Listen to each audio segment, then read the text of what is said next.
Welcome to the Dystopian Renaissance.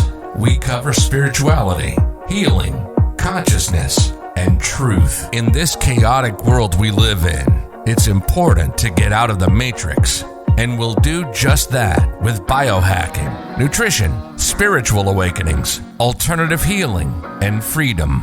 This is the Dystopian Renaissance, and this is your host, Johnny Sage. I'm sitting with Rita Burgos today. She's an Ayurvedic doctor and has a background in energy healing and trauma counseling. And she's also a Yoga Nidra teacher and trainer.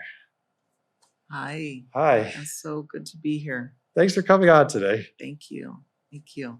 And how did you get started healing and spirituality? Did one come first or was it a mix?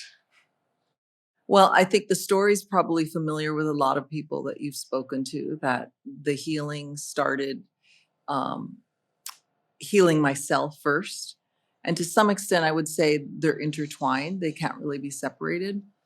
You know, looking back at my childhood, I was an immigrant that came when I was 4 years old. I don't really have many memories of the Philippines. I just have sort of memories of little hints here and there of when I was very young. But can you imagine at 4 having this big, strong support network and then suddenly being planted in a new country? I remember moving and we were living in a tiny little 1-bedroom apartment, a family of 8. At 5 years old, I was walking myself to school and walking myself back to school. So I'm bringing those stories up because those are moments or experiences that we don't really at that age, or I didn't really at that age, have a cognitive understanding of what was happening to me. They're imprints of confusion, they're imprints of disorientation that happened into my psyche. And of course, there are many other experiences along the way. But, you know, when we have those kind of experiences, we build them up. We have no words for them. We have no language for them until we get a little bit older. And I think for me, the first process of healing was trying to unpack what I experienced as a child. And that came before I clearly understood myself as part of the healing world, in process of healing, or on a spiritual path. So that was the first stage of healing, just trying to understand my life and trying to understand my story. Then the next stage of healing came from wanting to change the world, right? And wanting to work on systems, which I still do. It's not my primary focus right now, but really systems that oppress people. And so I became very involved in that. But I went from that personal to the macro.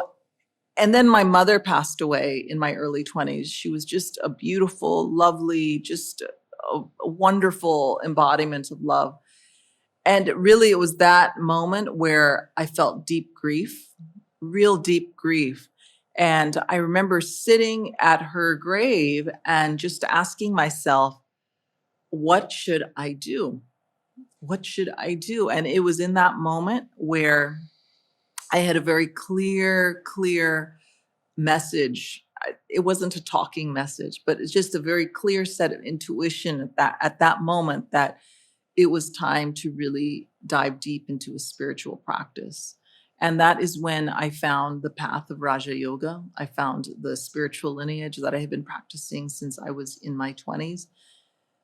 So, and from that point, you could say the search never really stopped after that. And the search between spiritual healing and healing using holistic methods, for me, they were intertwined. That is when I started. I was still a community and political organizer at that point, but that's also when I started to just dabble of self-studying and then enrolling in classes and everything from massage to polarity. That's when I started studying energy healing. It was never an intent to say, I'm going to become this. The intent was always, I want to heal myself. And then as I started to become more balanced, I said, I can offer this to others. Yeah, that was a lot. And I want to touch on the activism first. It's I never told you this, but that's how I actually got started.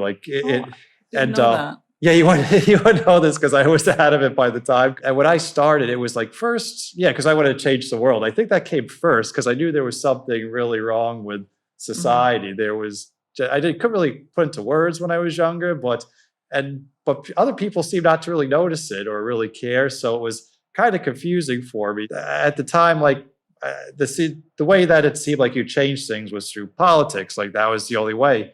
But but I wasn't really resonating with either political party. Agreed with them on some things and really disagreed with them on other things. That I looked at the third parties. So I explored those. I was active in those. And then there was some craziness with the third parties too. And I realized even if a third party ever really got enough recognition or clout that they could actually be elected, then all the money interest would come into there and probably corrupt them too. I kind of got disillusioned with that as well. And then of all things, I got into prison reform and things like that, like some of the integration groups too when people leave. So I help reduce recidivism and try to lobby to help with laws for them. But that was crazy. It was I just kept getting burned out and stuff too. It seems like everything we were saying was falling on deaf ears. So then when I stopped it, the ironic part was a few years later, then some of the laws I spent years helping try to get passed, they got passed. So it's when I took my attention away, that's when the good stuff that I wanted for people happened. So I'm okay, that's not where my calling's for. Some people are suited for it, but I was just getting really burned out and disheartened and depressed too. I really agree with the stuff, but for me, there's a different way. But that's what I want to share because I know you never think I was into all that. But No, I never knew that about you. I tried that path too, and they were still good. And like you said, experiences, and it still formed who I am. And I think it was good. I saw that firsthand, so I know what goes on, and I still can relate to people that have going through that situation. And it's still, I would say, important to me, but it's I have a different way now of what I have to do for my path. Yeah. Well, that's interesting because I feel like people need to pay attention to how they feel when they do something. And, having my business is a lot of work. Absolutely. I'm sure having your business is a lot of work. Life has work to it and life has effort, and the good things that we choose to do in life, it involves hard work. So we can't escape that. However, there is this place where I guess I would call it ease. The people need to be doing community work and political work out there. We need those people out there. And interestingly, I heard a talk one time, and it talked about how the structures that we have right now were created from schools to governments to prisons, were created at a time of low consciousness. But we are actually in a period of ascending consciousness, right? If you look at the yugas and the moment in history that we are in, it is a state of ascending consciousness. It's hard to believe that when we look at how crazy the world is, but we are actually in a state of ascending consciousness, but we still have all of these institutions that were created when the consciousness was very low. And so that's the reason I'm saying we need people who are there to actually rebuild institutions of government, rebuild institutions of prisons, rebuild schools, all of those things. The question then is it your role or is it my role, right? It doesn't mean that it's not important work. And I did do work that I'm proud of when I was a political organizer, community organizer. I will say when I look back at it, it felt like even though I was doing good work, there was very little ease. It didn't feel like, even when I was at the height of it, it didn't feel like it was flowing freely through me. I don't regret it all. It has shaped my life, and I'm still involved to it to some extent of following the news, following issues, giving donations, supporting people who do that work in my healing work, right? Supporting the supporting the warriors, you could say. But people have to really ask themselves, where do you feel the ease? Not the escaping the hard work, because the work is there. But when do you feel like things are flowing through you? And for me, the answer really lied in the healing work. It took me years later to understand healing flows through me in a way that feels very easy, in a way that feels right, because there's so many ways to serve in this world. There's so many ways, and not one is no better than the other. A stay-at-home mother is no less than a president of a country, right? There's just different ways to serve, and we have to ask ourselves, where do we find that place, that energy, that frequency of ease? I've come to a similar, if not the same, conclusion, and because I've said this before, but most of my life was kind of an uphill battle. I always felt like I was going against the grain and having to fight for every inch of progress. Mm-hmm. And now, like the past, like ever since I got on this path, it seems like doors have started opening for me, and like people are offering to help me out, and that like never happened before. Not like this, so it just seems like when you're in alignment with what you're supposed to be doing, things are much smoother. And I also love how you said that you still have to work hard, because it's like things will be easy, like you said, the ease, but and there's no shame in hard work either. I think even Dolores Cannon, like on the spiritual like end, said everything's energy, and like how do you use that here? This physical form is you create, and I agree with that too. But you can still work hard, and you can work with your purpose, so it's enjoyable. Yeah. And that's what I think it is, like making it, if you're with your purpose, you could still work hard and have it be fun, and still get that benefit, like still meaning and purpose in your life. And then it's like hard to like stop it even. It's like, yeah. And maybe we could even reframe the word or the phrase hard work, because I guess I would say your life, the moments in your life should have meaning and clarity and purpose. Right. And that means that when we look through our day, there are not 5 hours of the day where we completely checked out and had no idea what we were doing. Right. We don't want to work hard to the place where we burn out. And that's part of the beauty of Ayurveda is the whole idea of tuning in yourself into natural rhythms. Nature just does its work. It doesn't necessarily work hard, right? And I know I use that phrase, but it's like it does its work. It does its purpose. And really the first question is, where do we have that ease? Where do we have that alignment? There's a couple analogies I always like to use of like a lightning bolts. You know how lightning bolts can only actually form when there's a charge from above and a charge from below. I love that. I love the imagery of that, to say that there's so many different ways we can be in this world, but it has to have a charge within us. And from that place, our work grows. And then the other quote I also really love is a quote by Emerson. And he said, make a decision and the universe will conspire to make it happen.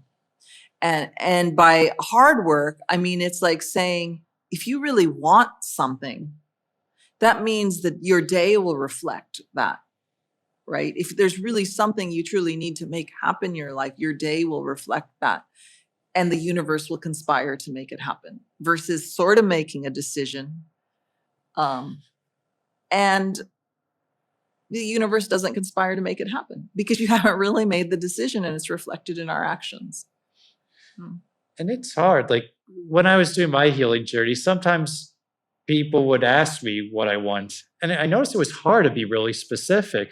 I was like, oh, what do I want? I know I want like some stuff, but the specifics of it, that was hard. How much of something do I want? When exactly do I want it? What's my longer term plan? It's hard to flesh that out. That really made me notice something about myself that and maybe I was even scared to get specific, because then if I didn't come true, I'd be like, oh, well, that's. Yeah. You know, one question I often ask myself while I'm not fully clear on everything is not so much focusing on what I'm not clear on, but asking myself the question of what am I clear on right now? Because we can only act on what we're clear on right now. If we focus on everything we're not clear on, that can feel really overwhelming. Yeah. Really overwhelming. Yeah. What's the best method you have to get clear on something? Does it just come to you? Do you like to sit in silence? Do you like to use no yoga nidra? Well, I do a few different things. I meditate twice a day. This is in addition to my yoga nidra practice. So I meditate morning and evening. I do Kriya Yoga meditation in the Raja Yoga tradition.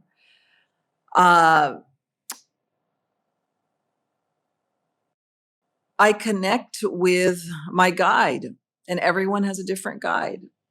The question is, who do people turn to?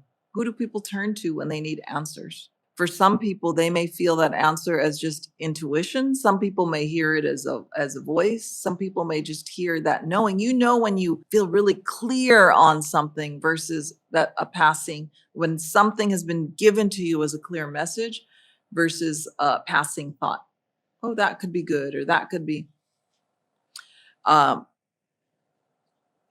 I am always in conversation in my own heart with a higher power, always. Whenever I'm not clear, I always pause and I wait and I ask, what should I do? And I get clarity on what's on the thing I need to get clarity on to move forward at that moment, right? Because that's all we're really looking for, is the thing we need to get clarity to move forward at that moment. I also, before I get out of bed, I do a short yoga nidra practice before I even get out of bed. I lay down, and I know we're not talking specifically about yoga nidra right now in detail, but I lay down and I scan my body. You could say I peel away any residual layers of tension that I may be carrying in my body that are an unintentional blueprint for how I want the day to go. And I scan my body and I try to create an intentional blueprint for not just how I want my day to go, but to reconnect myself with the larger principles for how I want to live my life. Right. So I use those things. And then, over the years, as I have become more grounded in myself, I feel like I am able to just use my intuition more around, this doesn't feel right. This doesn't feel right. To just have that little whisper to say, I'm going down this road. This doesn't feel right. I'm just going to do a little detour, or I'm just going to pause. It's really okay to pause sometimes until something feels right. And also, I would say it's okay to make a mistake. It's okay to choose the wrong path, because boy, that has so many riches in it too.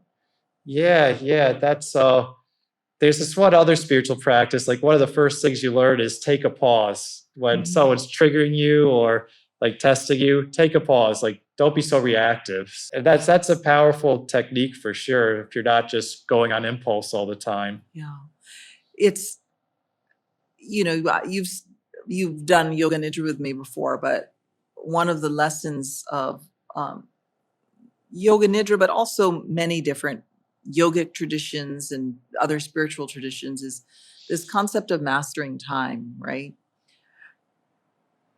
When we feel like we have to always respond in the immediate and have a response right away, time has controlled us.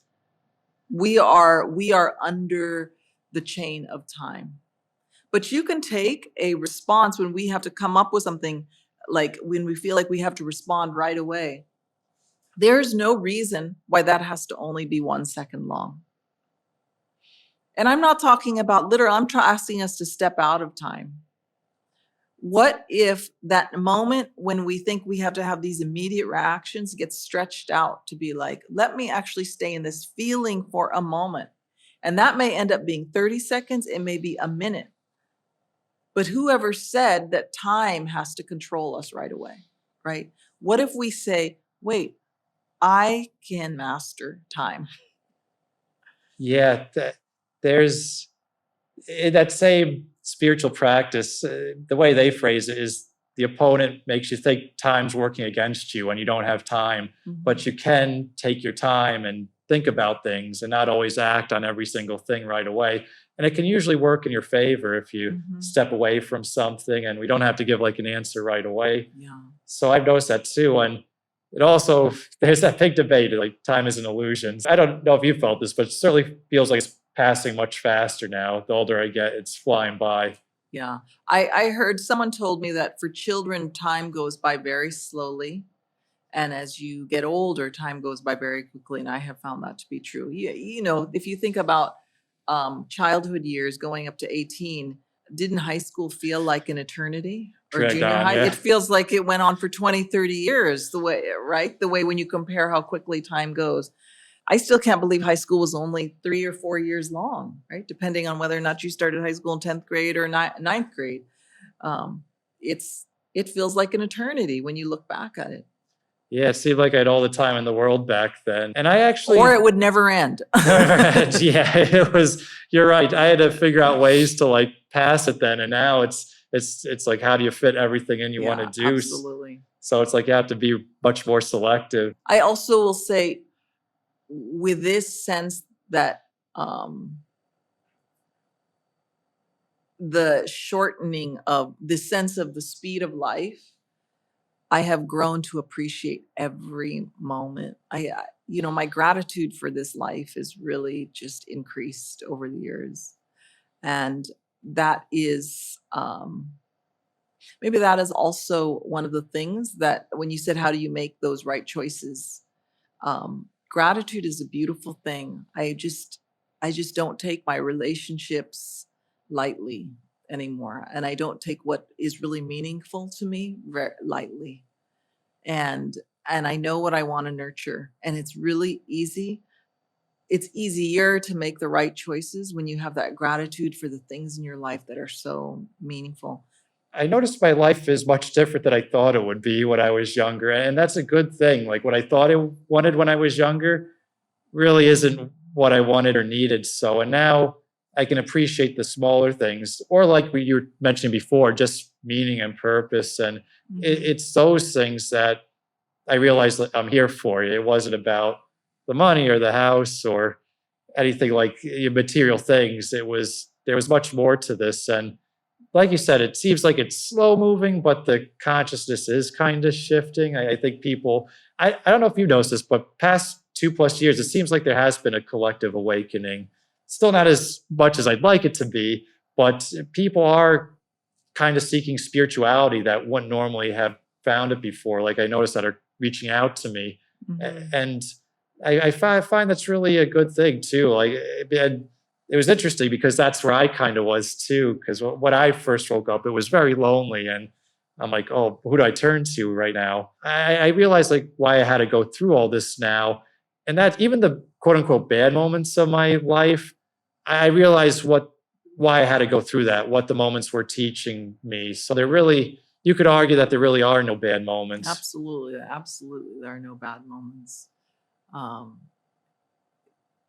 The challenge is how do we observe it when we're in that moment to understand that there are no bad moments.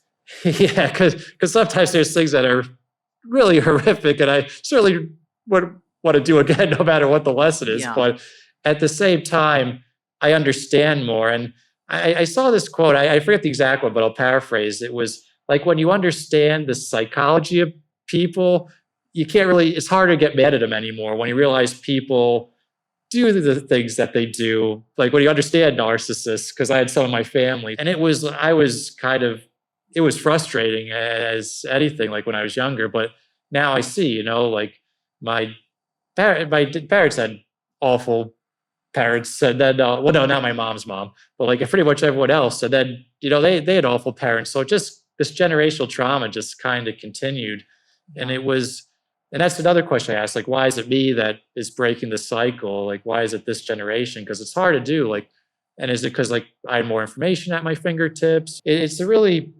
interesting to think about and explore. And it's hard, but it also felt really good to me to say, no, this is enough. I'm not going to continue this, because it'd be easier just to do what I was taught. It's really hard to break those patterns because they're ingrained in our subconscious, which I know you deal with.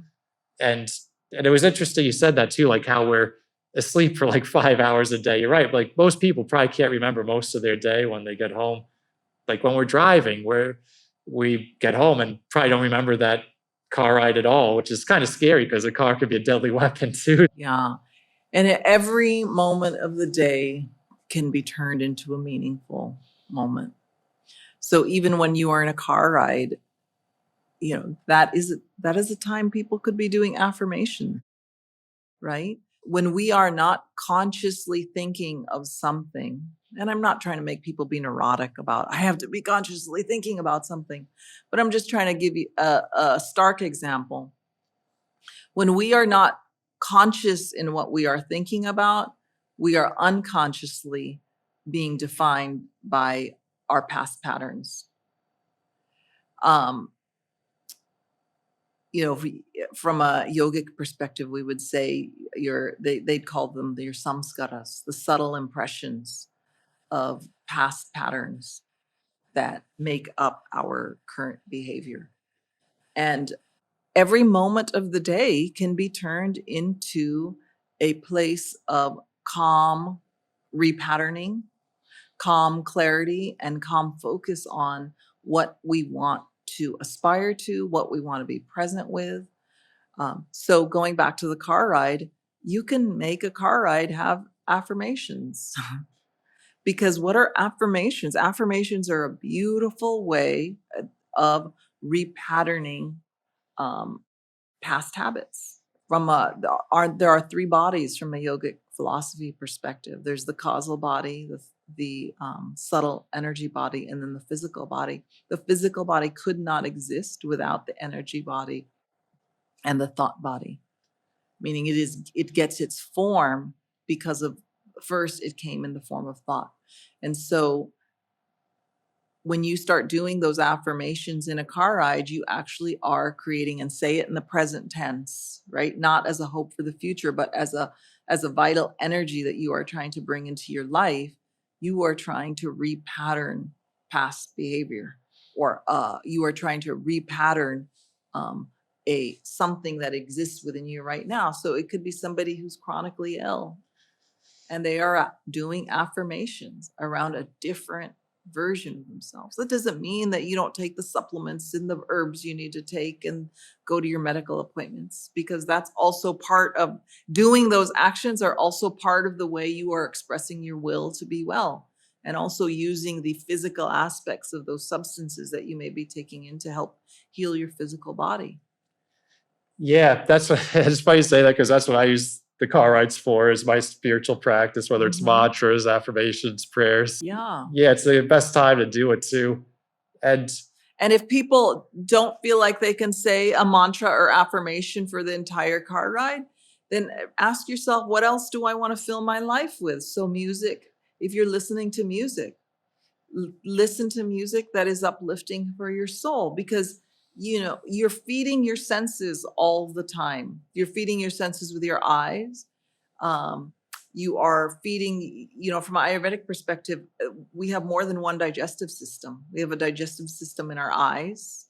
It's different, of course, than the digestive system in our gut, but that's still sensory impressions. And so your hearing is, what do I want to hear that is uplifting? Is it a spiritual mantra? Is it a song? It may not even be somebody who's explicitly a spiritual singer, but somebody you just know in the tone of her voice, there's something deeply higher about this person that uplifts you. But to make those conscious choices, it doesn't have to be, you don't have to think about living a conscious life as living a dreadful or boring life. Right. Yeah. It can actually be beautiful and joyful and intentional and wonderful. Yeah, I have a friend who's a sound healer, and when people go to her and say they're like depressed or really down, she'll ask them, okay, what type of music are you listening to?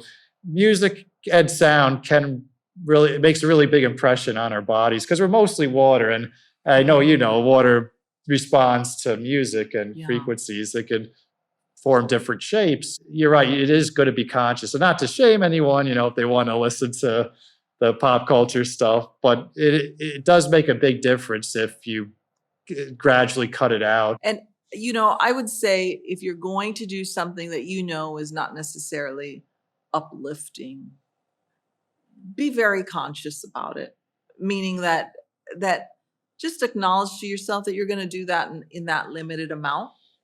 I'll give you an example. I'm watching a show with my son right now. He's a teenager. It's one of these Netflix shows. It's not that uplifting. I won't mention the show because it's very popular. I enjoy watching it, but you could say that it's not necessarily bringing me to higher states of consciousness. But I enjoy watching it with my son because it's fun to connect with him in that way. So I have no regrets at all about watching the show. We're on our last 6 episodes. It was several seasons long. It's been fun. Does it uplift my consciousness? No. But does connecting with my son and having a fun experience with him where we're tracking this show together and trying to finish it out, does that uplift me? Yes. And so I'm doing something that I wouldn't put in the category of high vibration, but I know why I'm doing it, right? And I could still enjoy it without regrets. Which is important. And because granted, like I want to pursue my journey and elevate as much as I can all the time. But I noticed early on, the reality is it can be tiring if you do that all the time. It's okay to take a break if you need it here and there. Like you're coming back, you could take the pause, even from that, even though the high vibrational stuff is nice. And as I do it more and more, I'm able to do it more in my life. It becomes a bigger percentage. But when I was first starting out, I realized like I could take a smoother transition. It didn't have to be all or nothing right away. Mm-hmm. But then when I found it was working, I'm like, okay, I want to pursue this more and learn about this more. Yeah, I actually cut out TV and movies, which was crazy for me because I grew up like a movie guy. That was the way I kind of numbed things, was tuning out. But now, like once I cut it out, I noticed I'm much more clear. And everybody also has to make choices that you have to make choices based on your individual history, right? So, for example, if someone had a history in relation to television watching that was addictive in some way, right? That played an addictive role, they may have to make a very clear choice that stuff is poison for me, right? For someone else, it could be alcohol. And they could say that alcohol is poison for me. I have to make a decision to just say absolutely none. Even the sip of it just starts to actually bring back that word again that I was talking about, samskaras, subtle behavioral patterns, that it reminds me of something and I have to completely disconnect from it. And that's about being honest with ourselves, right? That's really about being honest with ourselves. I think we're all given things we've come into this lifetime that we have to transform. We each have like an individual path and different things we have to change and confront. So that's interesting you mentioned that. And for Yoga Nidra, how did you get started that? And what difference did it make for you? And how'd you get into teaching that? Remember I was telling you, sometimes I just go through, I decide to do things and I don't necessarily know what the final outcome will be. So I have many years of training in Ayurveda, and one of my main teachers in Ayurveda is a man named Dr. Mark Halpern, who founded the California College of Ayurveda. And he healed himself with Yoga Nidra. He was chronically ill, practically crippled. And what it now appears to be, was probably suffering from a very serious case of Lyme disease. He had absolute insomnia, where the only sleep he was getting, the only rest he was getting this happened for a long time, was through Yoga Nidra. So I learned Yoga Nidra from him. And the reason I continue to teach it, because I know a lot of different modalities. Like I said, my primary spiritual practice is as a Kriya Ban in the Kriya Yoga tradition. I don't teach that because there are other people who are more qualified to teach that than me. There are spiritual lineages that I would rather direct someone else to go to those lineages who can embody the teaching of it more clearly, right? But I practice it. But I really made a choice to teach Yoga Nidra as a practice, really more growing out of my healing work. Because one of the most significant things that I saw in my healing work was a few different things. One, that people had a very difficult time releasing stress. And that also seated meditation, which is a form of meditation that I do, did not always work for people to be able to bring their nervous systems from a hyperactivated sympathetic nervous system to a more calm state with a parasympathetic nervous system. That people had a very difficult time doing that. And that the common and really popular meditation practices that are out there being taught didn't necessarily provide that deep relaxation state for a lot of people who are in a hyperactivated place. So what I found with Yoga Nidra is that they were able to do Yoga Nidra in a way that felt safe. So, but the one of the main reasons I really continue to teach it is going back to the question of repatterning. We can work at the physical level. I can work with herbs. I can work even at the level of energy healing, where I still do that with all of my clients. I do hands-on healing using, at this point in my healing work, Ayurvedic marma therapy is the form of hands-on energy healing. But there's something powerful when people make a conscious choice to participate in their own repatterning. And I found Yoga Nidra to be offering them that structure to say, wait, I'm going to peel away layers of tension that hold my patterns, and I'm going to create space for a new pattern to be imprinted. And that's really my main motivation for teaching Yoga Nidra right now, is we need more people who are conscious about what they're creating in their life. And we need to give people very simple tools for how they can break free from patterns they've had in the past. And I just found Yoga Nidra to be very accessible in that regard. It is not the only practice that's out there. And like I said, there's other meditative practices that I actually do even more often, that I do twice a day.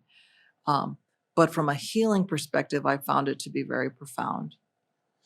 All right, that was a great explanation. Yeah. And for someone, if someone's listening or watching and they're not familiar with it, is there a difference between Raja and Kriya Yoga, or they're the same, just it's the lineage of that? No, Raja Yoga encompasses the sort of the 8 arms of yoga. It was really embodied by Patanjali in the Yoga Sutras. Kriya Yoga is a meditative technique, right? That's really around harnessing life energy, and also peeling away. The Kriya Yoga practice peels away karmic patterns. And I really recommend, there's various traditions that really teach that. I study it through Self-Realization Fellowship, Yogoda Satsanga Society, but there's other traditions as well. I think it's very important for people to have that lightning bolt moment when they're finding their spiritual path. I think a lot of answers are solved when people find their spiritual path. Not to say it makes life 100% perfect, but I really encourage people, if you don't have a spiritual path, then shop for a while. It's okay to shop for a while. Like, I am not one of these people that critique you bounced around from this to this. I did too until I knew exactly what path I was following on. When you know what path you're following spiritually, it just brings a certain rest and calmness to your life.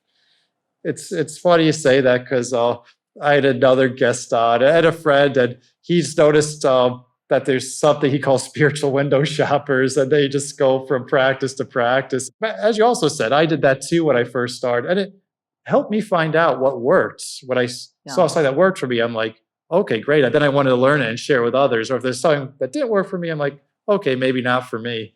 So I don't think there's anything wrong with it, like at least especially when you're first starting. Absolutely. I am not spiritually shopping right now, but when you don't have a spiritual practice, you have no choice but to spiritually shop. And if something doesn't feel right for you, let's say just because it didn't feel right, or let's say somebody goes into a spiritual practice and it feels downright abusive, which there are those spiritual practices.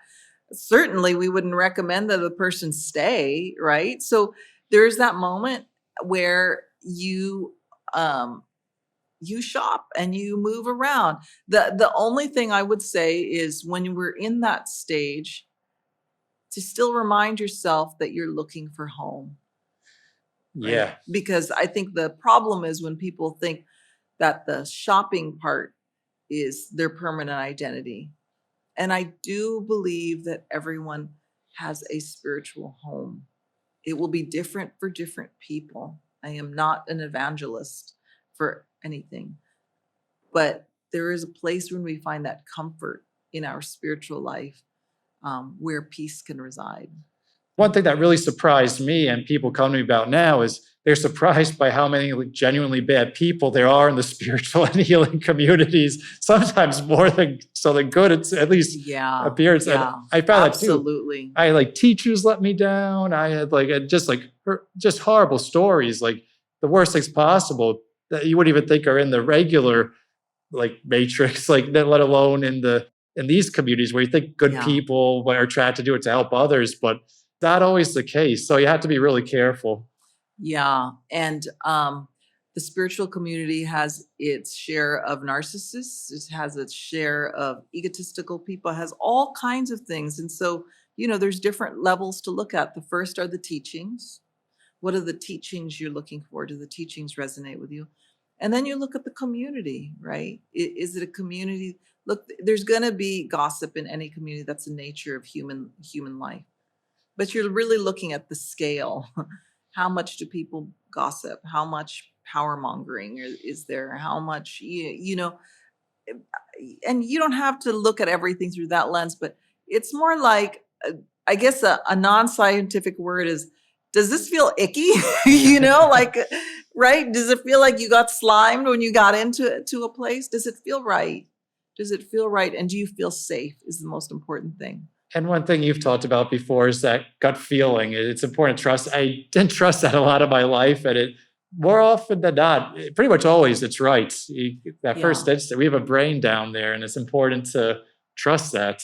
Yeah, and also one of the reasons why it's also really important for people to heal at the same time and to be involved in healing practices is if we were around a lot of dysfunction when we were young, sometimes we may not even know what is safe, right? And so that's why when people create patterns where they may even find a spiritual community and land themselves in an abusive spiritual community, it may be that they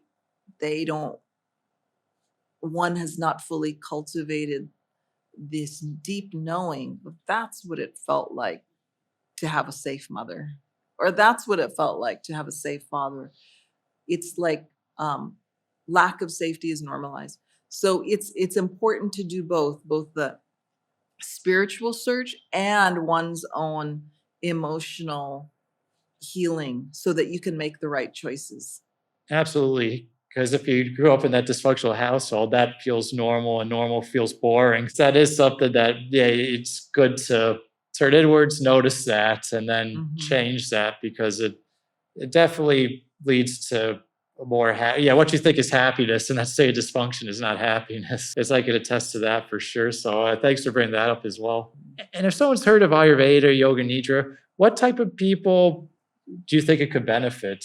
Like if they're going through something, whether it's a physical ailment or a mental one or just a life situation? It can benefit anyone and everyone. And depending on whatever state they come in, whatever Ayurvedic practitioner, Ayurvedic doctor that you go to, they have to be able to deal with whoever is there and whatever they are bringing in. For some people, they may be coming in that they already have a pretty balanced life.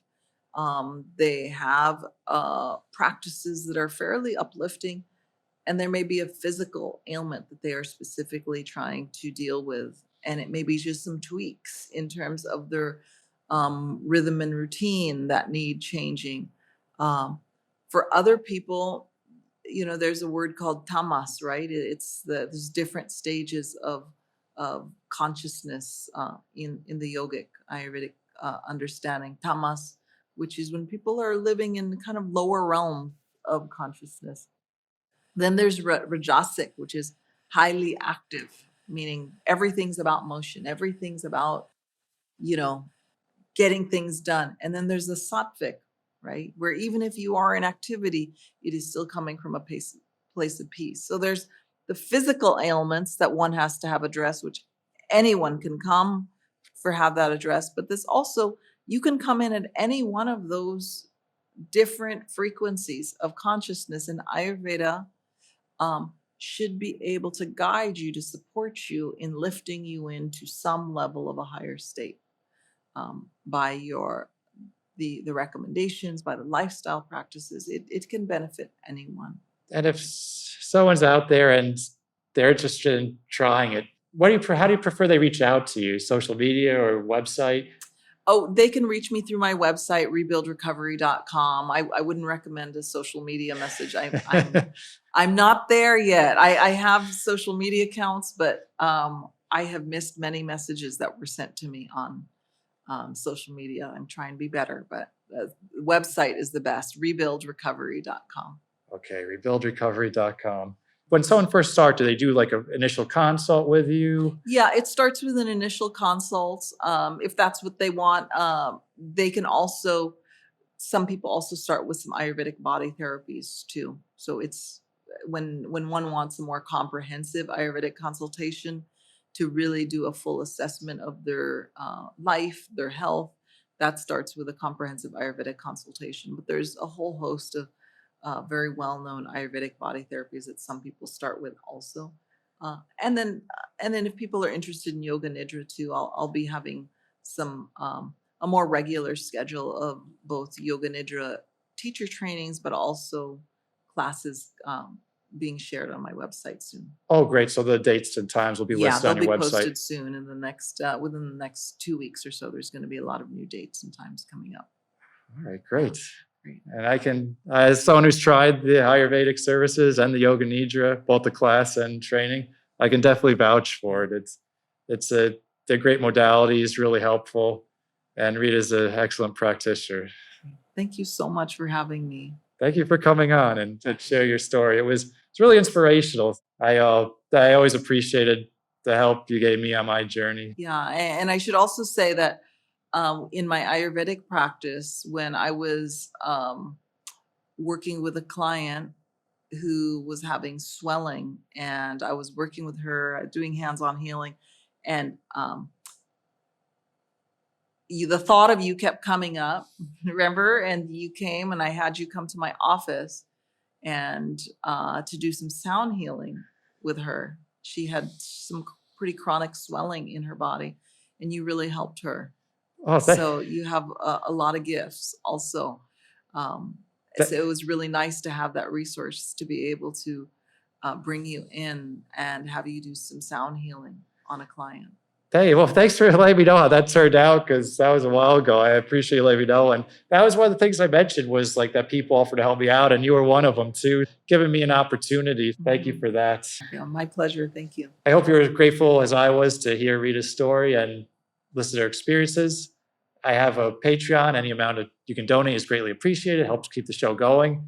I have a great show coming up next. Please like, follow, and subscribe so you're notified when it comes out. Thanks for tuning in today. Be seeing you. You've been listening to the Dystopian Renaissance. Spirituality, healing, consciousness, truth. We hope you've gotten some useful and practical information from the show. Make sure to like, rate, and review the show. And tell a friend or two. That would help also. We'll be back soon. But in the meantime, hook up with us on Facebook, Instagram, and YouTube. at the Dystopian Renaissance. And please find the website at www.thedystopianrenaissance.com.